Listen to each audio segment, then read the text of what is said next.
আমাগো এলাকায় মেলা হইব আর আমি যাবো না, এটা কোনো কথা? এটা তো হইতে পারে না। চলে আইলাম ঐতিহ্যবাহী রামের বাড়ি বটগাছতলার মেলায়, ঢুকতে না ঢুকতে দেখি লড়ারি। আর এই যে খাবারের দোকান, আর এই যে হলো পুরা মেলাটা। দেখি সামনে যায় আর কি কি আছে আপনাদের এক একে দেখাই। এই যে দেখতেছেন এনে জিলাপি বাজতাছে। আর এই যে ডাইনে এলো 12 বাজা, ঐতিহ্যবাহী 12 বাজা এখানকার। সামনে আরো কিছু আছে দেখি, বীরের ঠেলায় তো যাইতে পারতেছি না।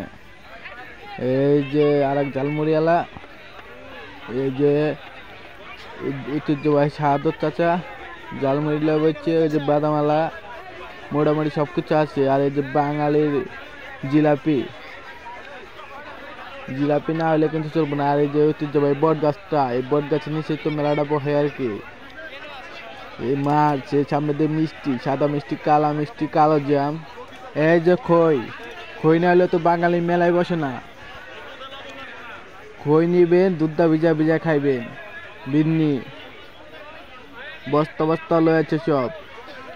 মানুষের ভিড়ে তো আমি সামনে যাইতে পারতেছি না, তবুও দেখি আগাইতে পারে কিনা। এই যে তরমুজ, তরমুজ হয়েছে এখনো কিন্তু তরমুজ চলতেছে। রোজা গেলে কি হইব, তরমুজের কদর আছে। যে ফুচকার দোকান, মোটামুটি ছোট মেলা তো এটুকার মধ্যে শেষ আর কি। এই জন্য কসমেটিক শপ। ভালো লাগলে অবশ্যই লাইক কমেন্ট করবেন, আর যারা চ্যানেলে নতুন তারা অবশ্যই সাবস্ক্রাইব করবেন।